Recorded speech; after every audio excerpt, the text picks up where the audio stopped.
Welcome to the online lecture for the Chapter 4 part of the Musician's Guide in Theory and Analysis. We'll be talking about compound meter today.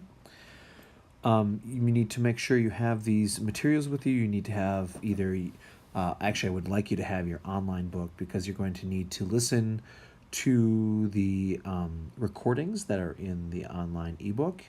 You will also need your notes. So you can take notes while watching the lecture. So what you're going to learn about in this chapter, you're going to be learning about hearing compound meter, the different compound meter time signatures, rhythmic notation in compound meters, syncopation, then mixing beat divisions and groupings, and then metric accent and implications for performance. So to start out, you need to go to the ebook and listen to the first page of Chapter 4, and I want you to listen to that green sleeves example. Do the following: conduct in the primary beat, so you should be conducting in 2, which is down up, and then tapping the secondary beat, which is a little bit faster than the 2 beats, which is in 3. I hope you notice that it feels like it's in a duple meter. And then noticing that it has a very lilting quality. A lot of composers use this to have a very ethereal feel, or a soft or a very up feeling type of song. Some good examples are lullabies, folk, pastoral, and types of dances. So pause the video now, listen to the green sleeves, and do the conducting, the tapping, and really listen for that feeling of 3 in the compound meter. Compound meter is different than simple meter because the lower number of the time signature, for example, if we have a 4/4 time signature, the 4 talks about the beat unit, okay, like the beat unit being the quarter note, eighth note. But in compound meter, the bottom number represents the beat division. So, for example, in 4/4, the beat unit is the quarter note. So 1, 2, 3, 4, 1 and 2 and 3 and 4 and so the 1 and 2 and 3 and 4 is the beat division. Now, for example, in compound meter, let's take 6/8 for example. You'll see in 6/8 that the bottom of the eighth note is the beat division, because in 6/8 it's a compound duple, so you'll be conducting in 2 or feeling it in 2. So 1, 4, 1, 4, and that eighth note, the beat division, is 1, 2, 3, 4, 5, 6, 1, 2, 3, 4, 5, 6. So in compound meter, the top number represents that duple, triple, or quadruple feel. So you need to figure that out. You need to divide that top number in compound meter by 3. So for example, if we have compound duple, it's 6/8, because if you divide the number 6 by 3, you get 2. In 9/8, if you divide 9 by 3, you get 3, so that would be compound triple. And then we go to 12/8, and that top number divided by 3 would be 4, so you have compound quadruple. And the lower number, I would say most of the time, usually 8, or like the eighth note, shows that eighth note beat division. As you can see here, we have the most common compound meter signatures, and I will tell you, most of the time you will see these meter signatures most of the time: 6/8, 9/8, 12/8, and those are the beat unit are the dotted quarter. Okay, so that's how you feel in you'll feel it in 2 here, in 2. Okay, you'll feel it in 3. Excuse that. And you'll also feel it in 4 here. Some other ones you'll see are 6/4, 9/4, 12/4, 6/16, 9/16, 12/16. You don't see those very often, but you'll see them sometimes. And if you look over here, the beat units are different than in 9/8, right? So we have the dotted half over there, and we have the dotted eighth. So sometimes, like I'll say 6/4 is a very common one of the other beat units, but I will say 8 to 9 times out of 10 you'll see the 6/8, 9/8, 12/8 time signatures for the compound meter signature. Go to page 69, and I want you to listen to the example of Down in the Valley. As you listen, you need to figure out how many beats there are per measure, and note that Down in the Valley has an anacrusis. The metrical accents in compound are the same as simple. So we talked about the feeling of 2, the feeling of 3, the feeling of 4. But what you feel different is that underlying beat unit, the beat division of the eighth note. So 1, 2, 3, 4, 5, 6. 1, 2, 3, 4, 5, 6. And 6/8.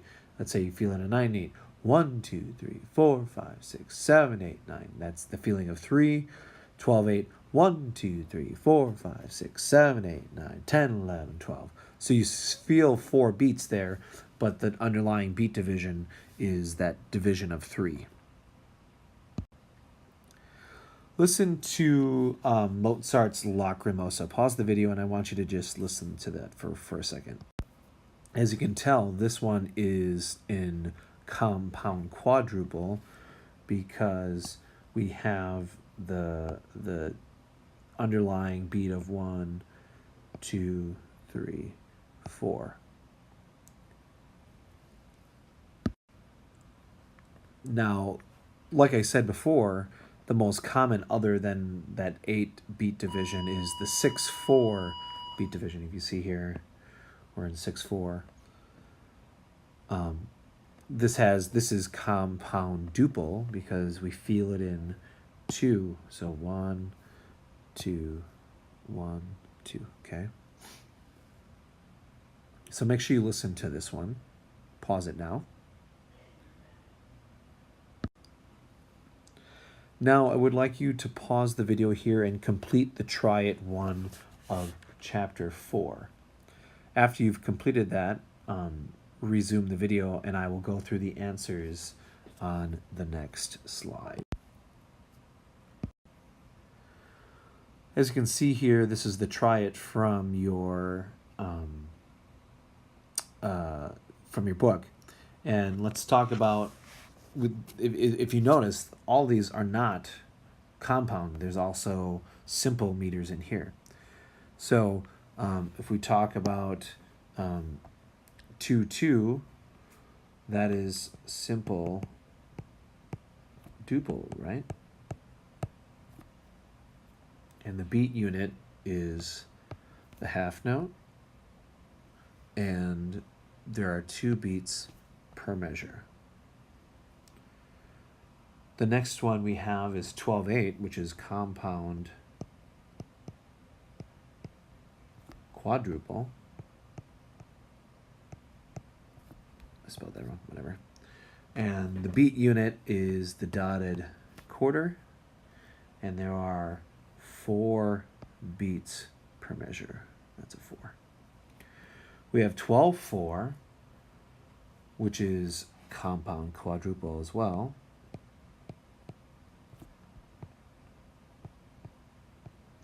Because there are, you can divide that top number by 3, and the beat unit is still the dotted quarter, but you have 4 beats per measure. 4/8 is simple, right? Because you can't divide the top number by 3, so that's simple quadruple, right? And the 8th note is the beat unit, and there are 4 beats per measure. 3/2, this is simple triple.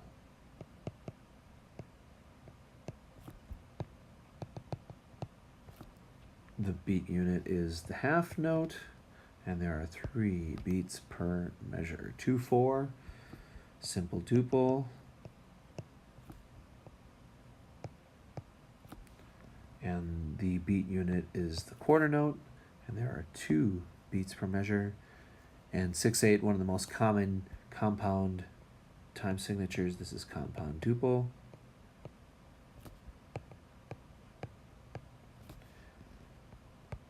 The dotted quarter is the beat unit, and there are 2 beats per measure.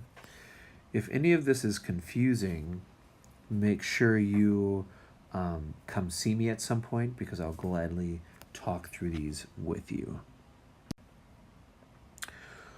All right, as we move on in our chapter, look at figure 4.2, and this shows you the most common beat units when you have a dotted, or the most common note values when you see the dotted quarter beat unit. Okay. And I'll say most of the time you will see, sorry, gotta get the right pen out here. Most of the time you will only see these here, but you'll get these as well in some of the other compound meters, and their equivalent rests are super important too, because you count them the same way as you would the note values. These are the most common beat unit patterns. So if you look at number 1 here, that's that dotted quarter feel. Then we have the pattern of 3, the 1 lolly, 2 lolly, 1 if I was in 6/8. We have number 3 here, 1 lee, 2 lee, 1 lee, 2 lee. If I was in 6/8, that's what you would do. We have number 4, which is 1 la, 2 la, 1 la, 2 la, if we were in 6/8. And then this is another really common one. 1 tully, 2 tully, 1 tully. Okay, so these are the most common patterns when we have a dotted quarter beat unit, which is what you'll see most of the time when it comes to compound meter. All right, now I want you to pause the video and complete the Try It 2. And when you're finished, please continue the video and I will go over the answers of the Try It 2. So, in the Try It 2, using the counts that we learned about here, I want you to write in the correct counting.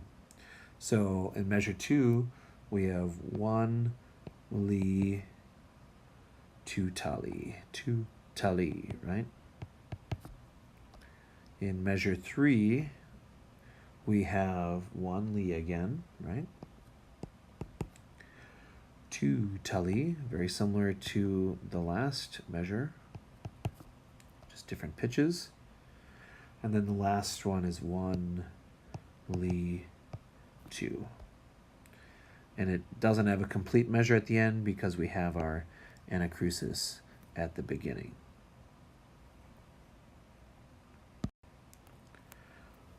All right, if we have letter B here, none of this was helped here for you. So we have a pickup in 9/8, which would be lee, and then 1 lee, 2 lee, 3 lee, and then this would be 1, 2, right, connected, and then 3, and then very similar to the first measure, 1 lee, 2 lee, 3 lee, and then 1, 2, and then we have a 3, which is a rest. So Li 1, Li 2, Li 3, Li 1, 3, 1, Li 2, Li 3, Li 1, 2 would be how you count that.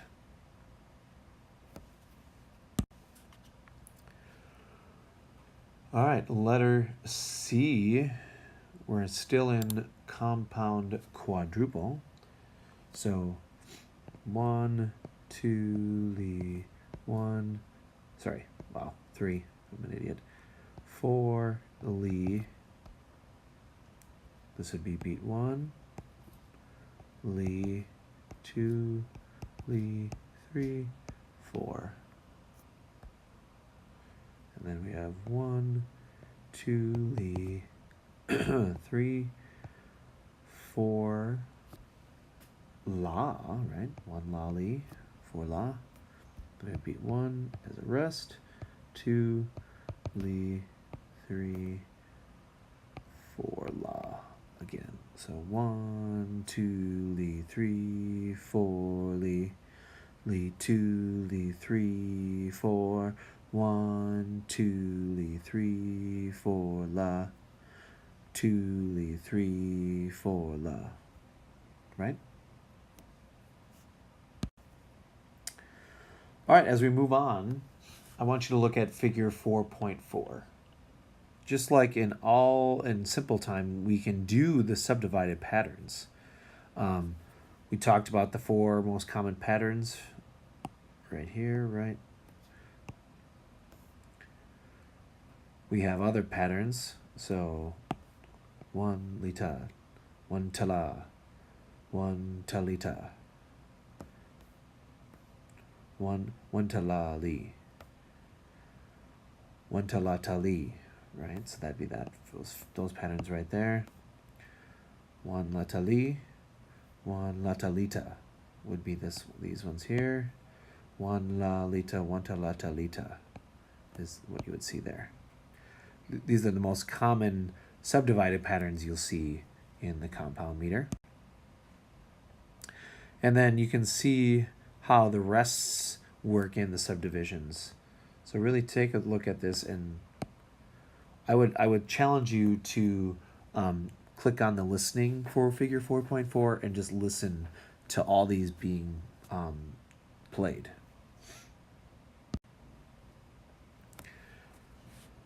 Just like in simple meters, you have to beam them correctly. So you would see, like in this, if you see this pattern, okay, that's poorly drawn, sorry. So 1 Li, 2 La Li, right? You wouldn't see it written this way. That doesn't make sense in compound meter. You might see it written this way if it was trying to change the metrical accent, but we'll talk about that later. So look at these two and listen to it as well, and feel free to pause to listen. You see in letter A the correct beaming. It just looks right. If you look at letter B, it just looks, I would have a really hard time, quote unquote, sight reading that, because it just isn't grouped the way it always is grouped. And make sure you, when you see rests, that you correctly put them in. You would always see a dotted quarter rest for like beat 1, beat 2, right?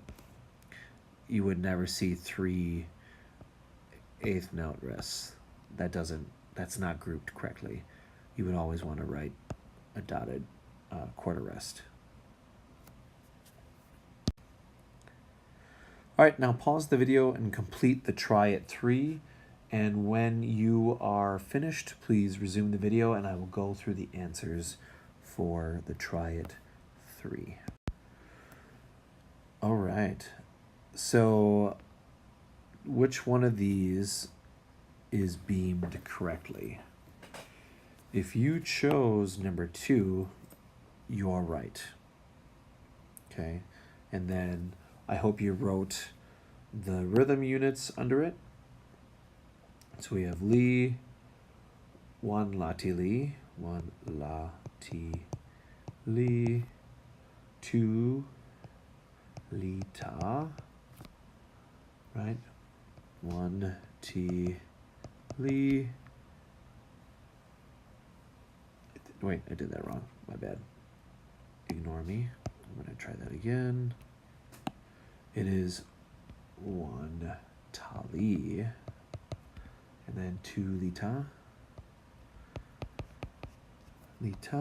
and then the last measures 1 la ti la,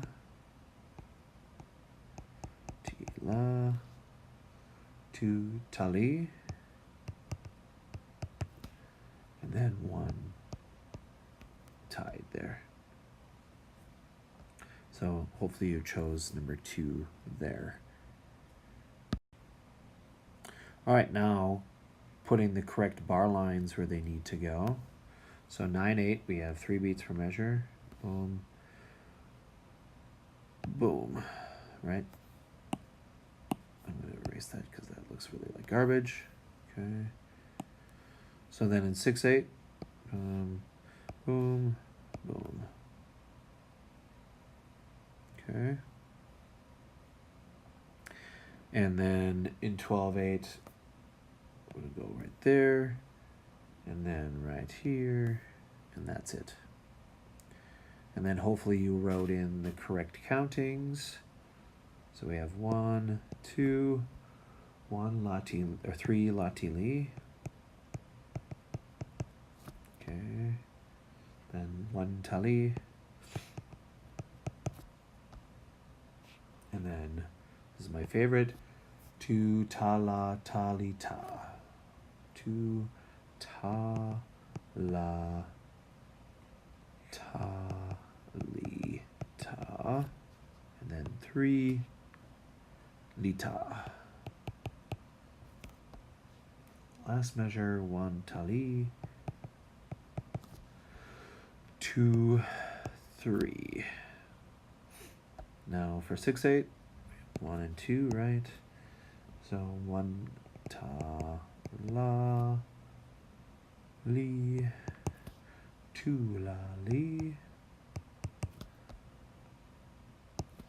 1 li, 2 li ta. Again, my favorite, 1 ta la ta li ta, 1 ta la ta li ta, and then 2 la, and then 1 ta la 2. We go to 12/8, we have 1, 2, 3, 4. Let's fill that in. 1 li, 2 li ta, and then 1 la li ta, 2 la ti. So lali, sorry, lali. And then 3 ta li, and then 4. And then our last measure, 1 ta la, 2, 3 ta la, and 4. And if you're confused about countings in compound meter, you need to see me ASA yesterday. All right, beat units other than the dotted quarter beat, okay?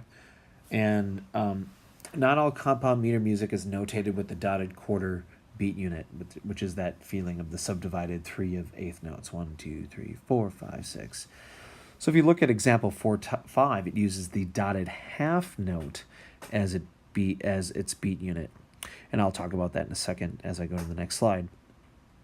And if you need practice understanding the difference between beat units. I would suggest transcribing back and forth music from 6/4 to 6/8, etc., etc. Oops, did not mean to do that. So if you see here in the jig that we have 6/4, and our 4 is the quarter note is the beat unit. So it just is one, like it says here, 1, 2, right? 1, not T. Okay. So really take a look at this and really study it. And I would suggest maybe taking this and transcribing it into 6/8, just so you understand the difference between the two. Now, remember Greensleeve from the beginning of the chapter? You can see it's been transcribed into different beat units. So we have 6/8, which is what we originally listened to it with that dotted quarter. And then we have the dotted half note, and then the 6/16, which is the dotted eighth. It's all counted the same. It's all felt the same. It's just the way you see the beat units and how you are writing with the beat units. So here are the common patterns in each of those beat units. Really take a look at that. Feel free to count through them. It'll help you out a lot. And as you can see here, this is a very elaborate form of 6/4, which is the same thing as 6/8, but with the quarter note as the beat unit. So I would really listen to this, maybe listen to it at least 4 times, really to understand and really look at all the inner workings of the part and how it's felt like a compound meter.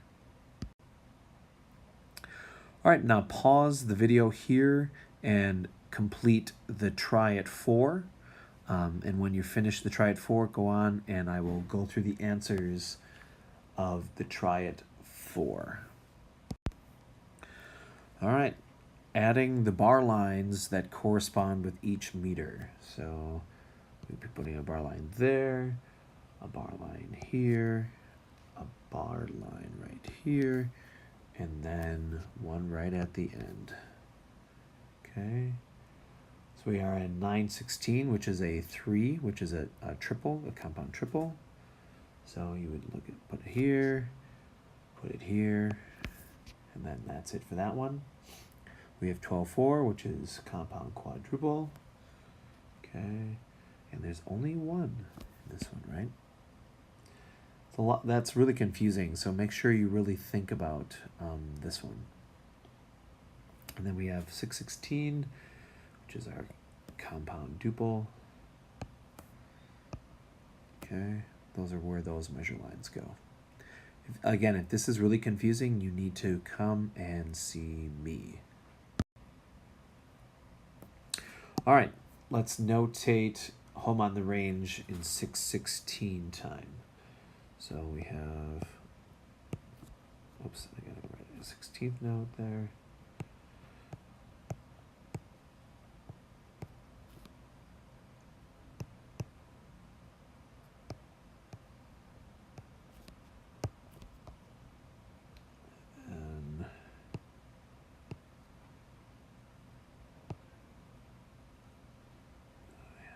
Boom, boom, and then that, and a dot there, 2 lita,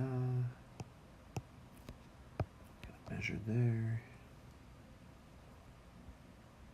I can fit this all in, because I drew too big, but that's okay. Ignore me. Okay, and then our last measure, which is a dotted eighth to 16th. Okay, so writing in the counts for this would look like this. So this is Lee. I'll write it a bigger. One la ti la li, sorry. One two li ta. And then one tali. And then one two li ta. One li ta.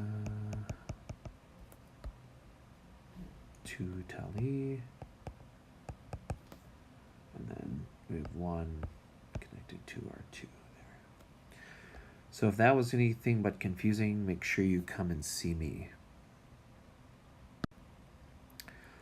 All right, let's talk about syncopation in compound meter. So there are three really key concepts in compound meter.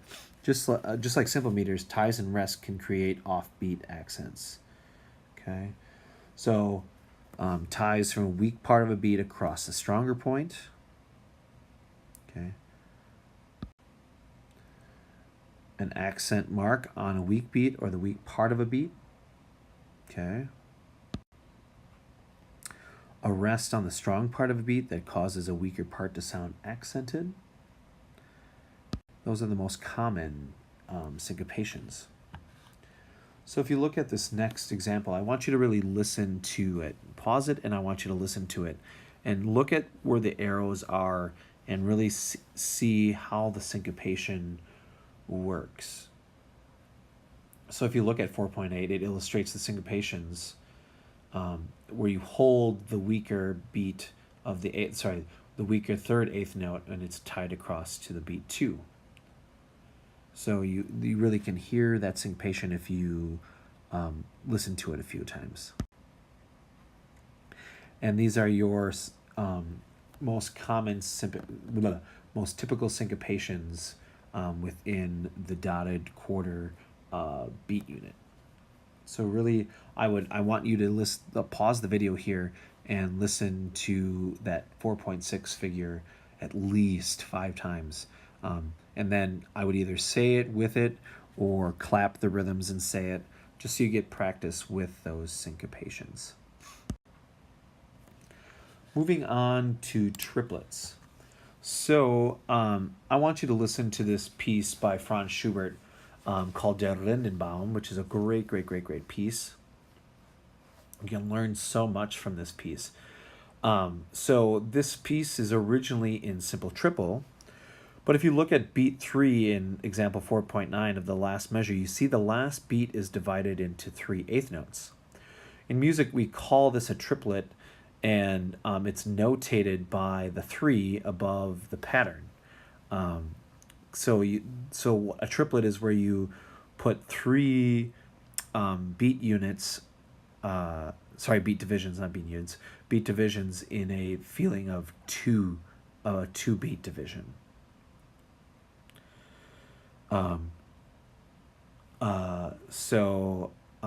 Be aware of that. So if you look at the end there and really listen for it as you listen to it. Now in example 410, Schubert gives the pianist the triplet feel. He gives it to the piano, and so the singer and the pianist are really creating this beautiful setting of being by the linden tree.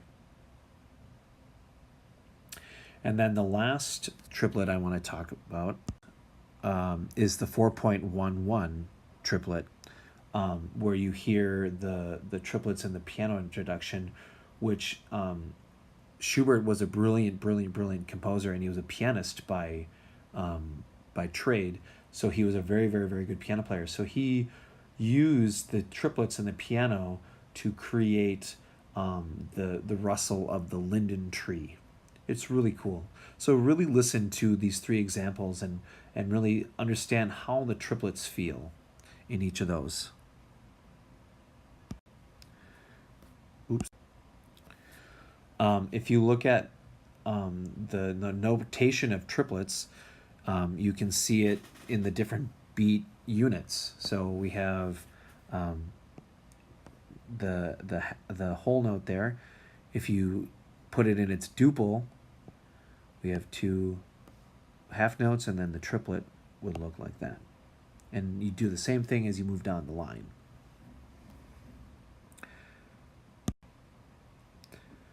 So you, in just like triplets, you can have in compound meters things that you try to fit 2 beats within 3 beats.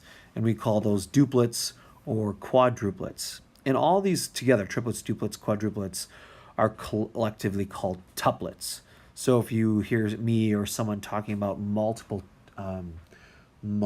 triplets or duplets or quadruplets, we'd call them tuplets.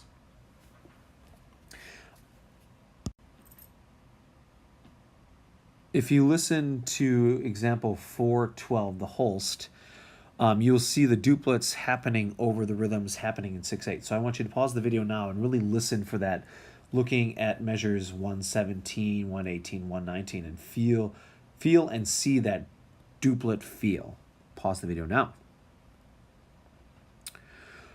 All right, now that you've listened to that, look at example 413, which is a Chopin nocturne, and you'll see in the second measure of the example that you have a quadruplet in the feeling of 3. And so that quadruplet you'll see is notated by 4. So the right hand is playing the quadruplet, and the left hand is playing the compound feel of 12/8. Pause the video now and listen to that. All right, pause the video and please read this. When you're finished, please resume the video. There's a lot of great information in this little section. I wanted to just make sure you read this, so make sure you pause and read this, or you can look at it in your book.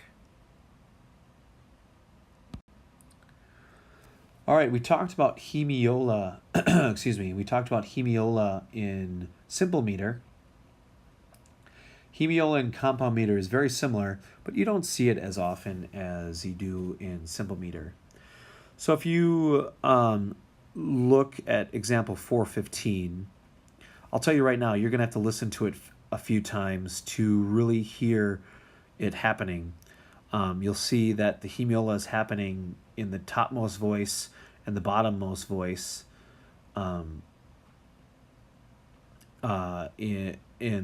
it's actually mostly happening in the top voice, excuse me, in measure 58. And really listen, and it makes it feel like it's in 3/2 for a second instead of that 1, 2, 3, 4, 5, 6. It's 1, 2, 3, 1, 2, 3. So really listen to that. Pause the video now and then resume the video. All right. I really want you to take a look at example 416 and notice the dots that they use to show metrical accent.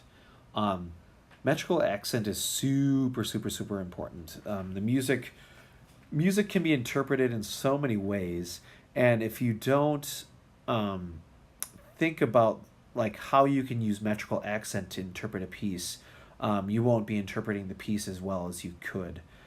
So sometimes you want different phrase length, or you want to accent a certain part of a beat.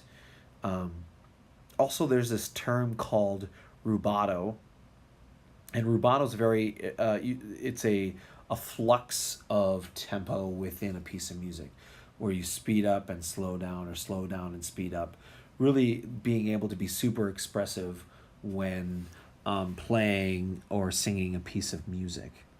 So you can use all like the different type of metrical hierarchy or rubato to show the interesting aspects of a piece. So I want you to listen to 4.16 and feel free to like either tap or conduct the different metrical accents. You could do like hypermeasure, measure, half measure, dotted quarter note feel, the eighth note feel, and see how you could interpret it differently. And there's not one way to interpret a piece of music, but you got to always look at the context of music and how you would perform. Is it higher? Is it lower? And noticing all those things. and then using Metrical Accent to show that part, the expressiveness of the music. After you've listened to 4.16 a bunch, I really want you to read the Did You Know? Because really before the Baroque era, there were no such things as time signature, because they just felt the music. And the guy, Johann Philipp Kernberger, who was a student of Johann Sebastian Bach, came up with a treatise to label how music felt. Congrats, you made it to the end of chapter 4. If you have any questions about this chapter, make sure you see me. We will be talking about some of the concepts in class. And make sure you complete the triads, because you won't learn anything unless you do that. And then after that, you've completed the triads, make sure you go and work on your inquisitive and the workbook. And something exciting, our next chapter, we will be talking about minor key signatures and minor harmonics. Thank you, and have a wonderful rest of your day.